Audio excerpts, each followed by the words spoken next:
Hello दोस्तों, क्या आपने कभी सोचा है कि पहला जीवन कहां से आया, कैसे प्राचीन समुद्र में जीवन का जन्म हुआ और धीरे धीरे ये जीवन जमीन पर आया। जब लगभग 3.8 बिलियन ईयर्स पहले पृथ्वी पर पहला जीवन समुद्र में जन्मा, तब जीवन के रूप में सिर्फ एक आकोशीय जीवन था। लेकिन समय के साथ ये जीवन विभिन्न रूप धारण करता गया और विकसित होता गया।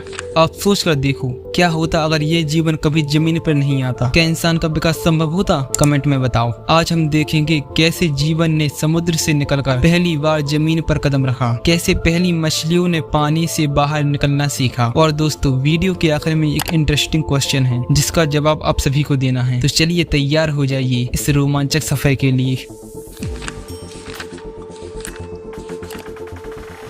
लगभग 3.8 बिलियन ईयर्स पहले पृथ्वी पर पहला जीवन समुद्र में जन्मा। तब शुरुआत में ये जीवन सिर्फ एक आकोशीय जीवन था, जो कि बहुत ही सिंपल ऑर्गेनिजम्स थे। इन प्राचीन समुद्रों में ये जीवन छोटे छोटे माइक्रो ऑर्गेनिजम्स के रूप में था, जो कि सिर्फ माइक्रोस्कोप से देखे जा सकते थे। धीरे धीरे समय के साथ ये माइक्रो ऑर्गेनिजम्स इवॉल्व होते गए और कॉम्प्लेक्स फॉर्म में बदलते गए। समुद्र की गहराइयों में कई प्रकार के जीवन ने जन्म लिया और ये जीवन अलग अलग रूपों में विकसित होता गया। लगभग 541 मिलियन साल पहले बहुत से नए प्रकार के जीव पृथ्वी पर प्रकट हुए। इस टाइम पहली बार आर्थ्रोपॉड्स, मॉलस्क और एनिमल्स का विकास हुआ। आर्थ्रोपॉड्स जैसे कि कीड़े, स्पाइडर्स और क्रस्टेशियंस कैम्ब्रियन पीरियड में विकसित हुई। ये जीव अपने हार्ड एक्सोस्केलेटन और जॉइंट लिम्ब्स के लिए जाने जाते हैं। आर्थ्रोपॉड्स ने पृथ्वी के लगभग हर कोने में अपना विकास किया और यह पृथ्वी की सबसे सफल जीवों में से एक बन गए। मॉलस्क जैसे कि स्नेल्स, क्लैम्स और ऑक्टोपस भी कैम्ब्रियन पीरियड के दौरान ही विकसित हुई। ये जीव अपने सॉफ्ट बॉडी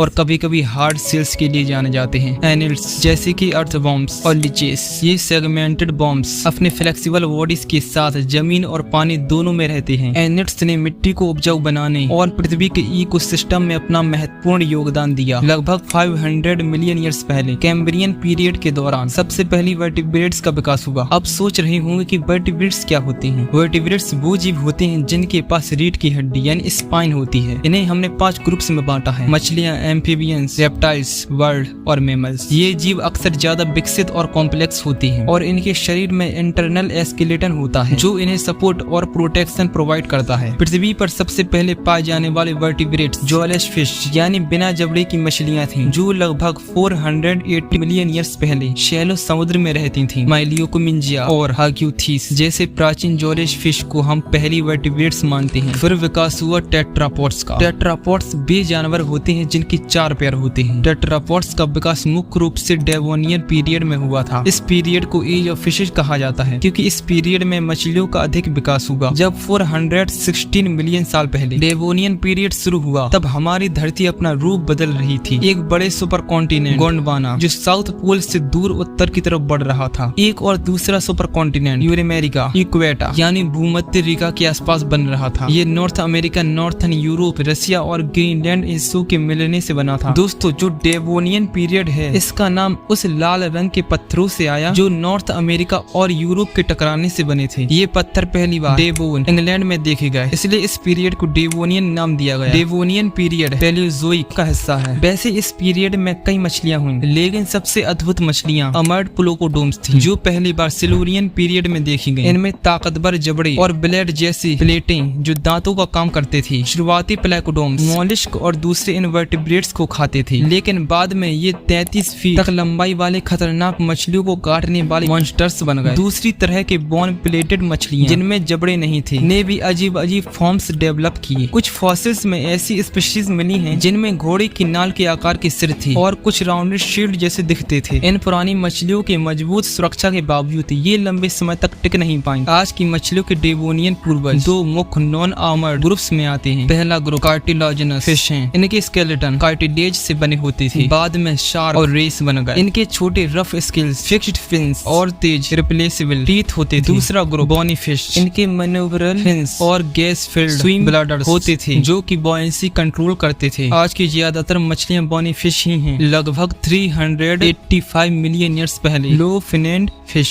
यूस्थेनोप्टेरॉन का विकास हुआ। इसके पेक्टोरल और पेल्विक फिन्स में स्ट्रॉन्ग बोन्स थे जो कि जमीन पर चलने के लिए इवॉल्व हो रहे थे। लगभग 300 375 मिलियन साल पहले। ये देखिए टिक्टालिक, एक प्राचीन लिव फिन्ड फिश जो पानी से जमीन पर आई थी। टिक्टालिक के पास कुछ खासियत थी जो इसे अन्य मछलियों से अलग बनाती थी। इनके फिन्स ऐसे थे जो पैर की तरह काम कर सकते थे। 2004 में नील शोबिन और उनकी टीम ने कनाडा के आर्कटिक क्षेत्र से टिक्टालिक का फॉसिल डिस्कवर किया। इस फॉसिल में बोथ फिश और टेट्रापॉड फीचर्स हैं जैसे लंग्स, गिल्स, बुश, रिब, केज और लिम्स के प्रिमिटिव स्ट्रक्चर्स। ये एक ट्रांजिशन फॉर्म को दर्शाता है। अकॉन्थिस टेगा और इक्थिस टेगा, इन एयरली टेट्रापॉड के फॉसिल में डिजिट्स और लिम्स के क्लियर एविडेंस मिलते हैं जो लैंड पर मूवमेंट के लिए अडेप्ट हो चुकी थे। इन फॉसिल्स में पानी और लैंड दोनों एनवायरनमेंट के फीचर्स मिलते हैं। आपके लिए क्वेश्चन, किस पीरियड को एज ऑफ फिशेस कहा जाता है? कमेंट में बताएं। तो ये थी कहानी समुद्र से जमीन तक जीवन की यात्रा। यदि आपको ये वीडियो पसंद आई हो तो प्लीज लाइक और शेयर करें और चैनल को सब्सक्राइब करना न भूलें ताकि आपको ऐसी ही रोचक वीडियो मिलती रहे। अपने विचार और क्वेश्चंस कमेंट में जरूर लिखें। मिलते हैं अगली वीडियो में, तब तक के लिए धन्यवाद।